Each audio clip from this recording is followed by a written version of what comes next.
Buenas noches, soy Carlos Elizondo, bienvenidos a Primer Círculo. Muy buenas noches, soy Federico Reyes Heroles, bienvenidos a Primer Círculo. La segunda mitad del siglo XX y lo que llevamos del XXI se va a caracterizar a la larga como una etapa en donde resurgió un comercio global muy importante. Digo resurgió porque no es la primera etapa en la historia de la humanidad donde se presentan este tipo de fenómenos de globalización. La globalización medida ha traído una serie de ventajas, por ejemplo, la reducción de las tasas de pobreza extrema, sobre todo en Asia, en donde han salido 500 millones de seres humanos de esa condición, y ha procurado una nueva generación de consumidores muy importante, algo que no se había visto antes. En ese sentido, hay que decirlo, la participación de los Estados Unidos fue central. Los Estados Unidos participaron y crearon condiciones para que se dieran estas nuevas fórmulas de comercio. No fueron las únicas condiciones, también la baja en los precios de los combustibles, que procuraron que los barcos pudieran cruzar los mares con mercancías a menores precios.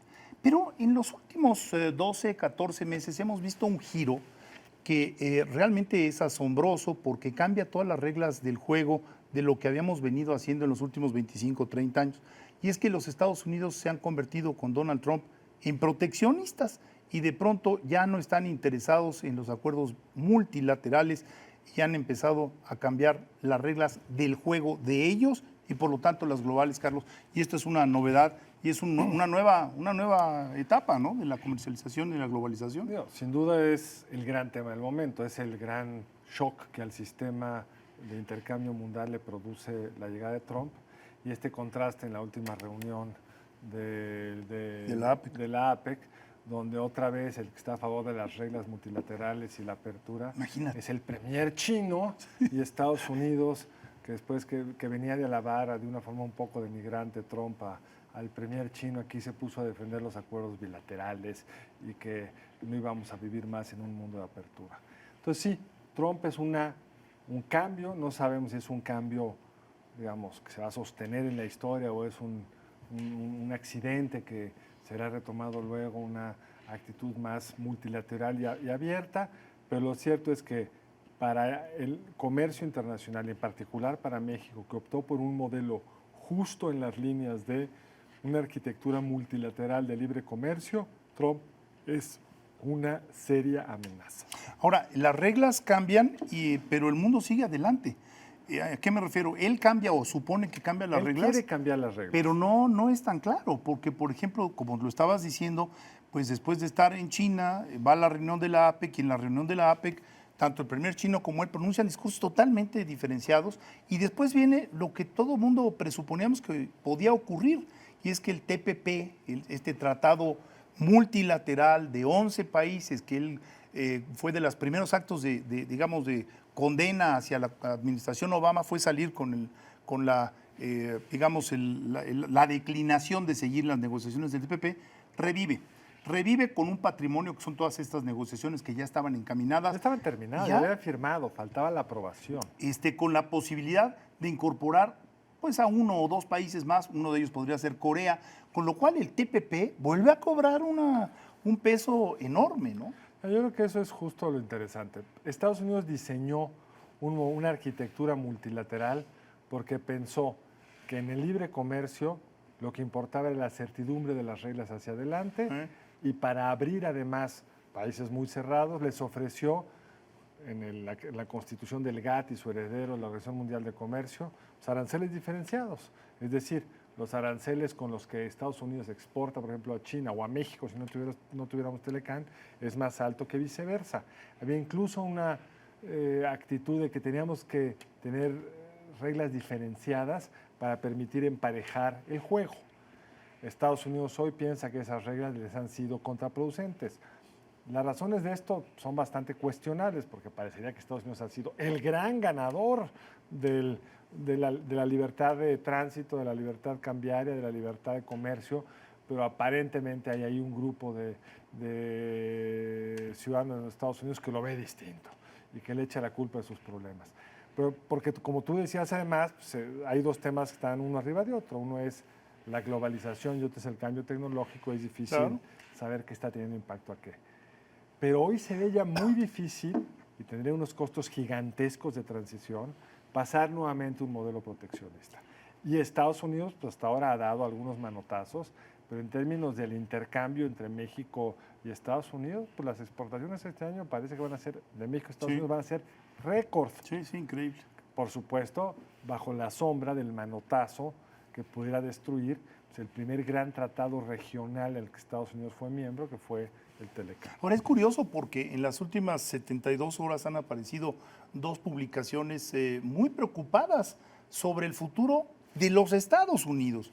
Estoy pensando en The Economist, que trae una portada demoledora, fantástica, como muchas de esta revista súper liberal.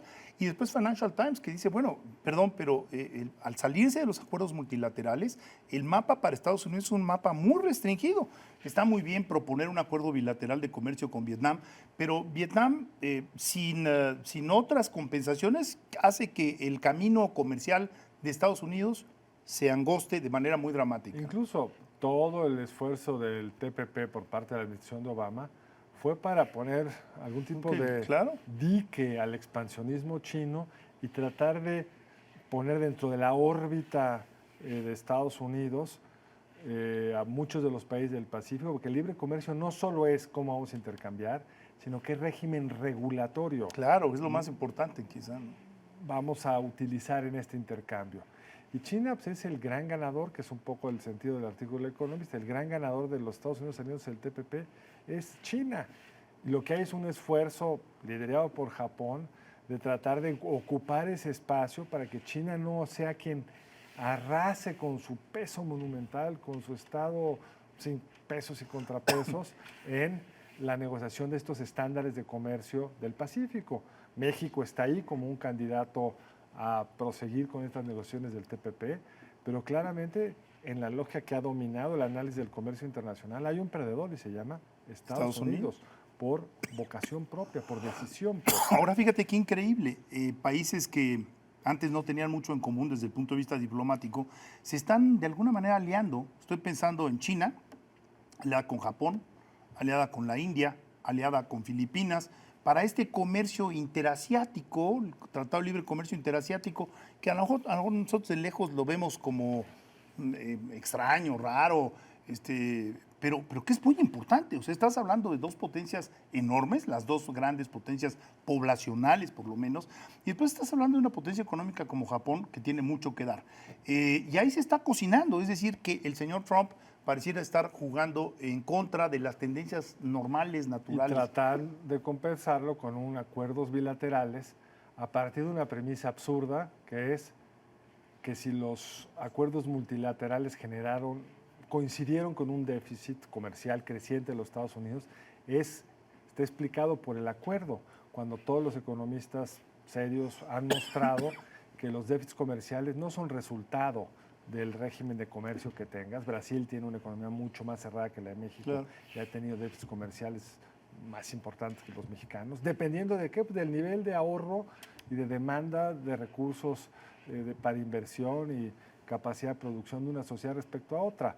Si los Estados Unidos tienen un déficit crónico de comercio, no es por estos acuerdos multilaterales, es porque ahorran menos de lo que invierten y requieren compensarlo desde el punto de vista comercial. Si China tiene ese superávit gigantesco, es por la razón opuesta.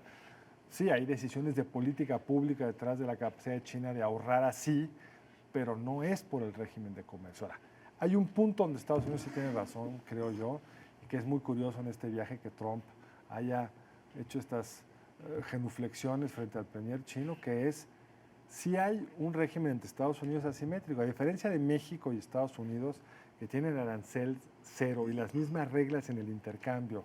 Entonces, no queda muy claro cuál es, digamos, el pecado mexicano.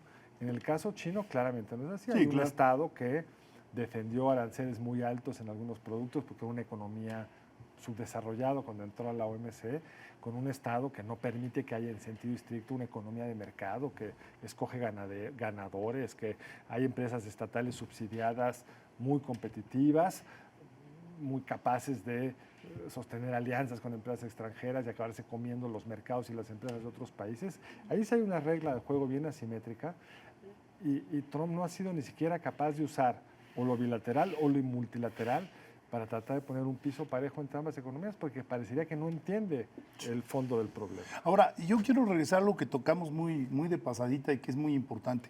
El comercio ha sido, al fin y al cabo, un agente civilizatorio muy relevante en la historia de la humanidad. Genera nuevas normas, genera nuevas figuras jurídicas, nuevas, en fin. Y en este caso, también lo que estamos viendo es precisamente la posibilidad de que esta multiplicación del comercio entre países que no son los Estados Unidos vayan a llevar estas civilizaciones comerciales a entidades, áreas del globo donde no ha estado presente el comercio. Pienso en China, pienso en India, pienso, me explico, a nivel global esto puede ser realmente Bueno, está haciendo, de hecho. fantástico. Está haciendo, tú lo decías al principio, esos 500 millones de pobres extremos que han dejado esa condición son resultado de la apertura de la economía china. China era una economía pobre cuando era una economía cerrada, es una economía de nivel medio y sigue con unas tasas de crecimiento gigantesco. Pero a mí me gustaría cerrar, porque ya nos queda poco tiempo, Federico, con la tragedia que para México esto es. Porque por más que te puedas abrir con China o con Japón o el TPP, Vietnam, lo que tú quieras, pues nuestra vecindad es Estados Unidos. ¿No? Y también toda la teoría del comercio te dice que lo que hace más fácil el comercio es la cercanía geográfica. No importa que tan rápido sean los comercio transatlántico o transpacífico, pues la cercanía de las fronteras canadiense y mexicanas son tales que va a seguir habiendo un enorme comercio entre los tres países, pero va a ser mucho menos productivo para los tres países si realmente se le empiezan a construir barreras y al final Trump da este temido manotazo, reempiezan las negociaciones el 15 aquí en la Ciudad de México de la siguiente ronda de la negociación del Telecán, siempre con la amenaza de que dé el manotazo y se salga, porque lo que está pidiendo es una serie de medidas completamente opuestas a los principios que durante décadas habían animado todo este tipo de negociaciones. Te hago una apuesta, yo quiero pensar que los mercados se van a imponer. Y lo discutimos aquí, ya nos tenemos que ir ahora, pero yo quiero pensar que al final de cuentas el consumidor va a decir, a ver, yo quiero los productos mexicanos vía TLC, vía OMC o por donde sea, pero quiero el aguacate y quiero las... Yo creo que va a privilegiar eso, pero habrá sectores que perderán, ya, si fuera el caso que se sale de Estados Unidos del Telecán, y en esa incertidumbre siempre hay muchos perdedores, hay muchos ajustes rápidos que tendrán que ser algunos productos. Un ejemplo rápido, la mitad de los autos ligeros que exportamos a Estados Unidos son pick-ups, que hoy entran con arancel cero. Por una anomalía, el arancel que entraría en estas pick-ups a Estados Unidos de México, si no fuéramos miembro del TLC, es 25%. Ya, te dislocó las cadenas productivas. Te apuesto al consumidor, pero ya tenemos que decir, al consumidor que va a decir, yo quiero la pick-up como la compraba yo antes. Pero ya nos tenemos que ir. Vamos a ver. Vamos a ver. Ojalá. Conste, ¿eh? Nos vemos aquí. Muy buenas noches, nos vemos en la próxima emisión de Primer Círculo. Buenas noches, nos vemos el lunes entrante aquí en Primer Círculo.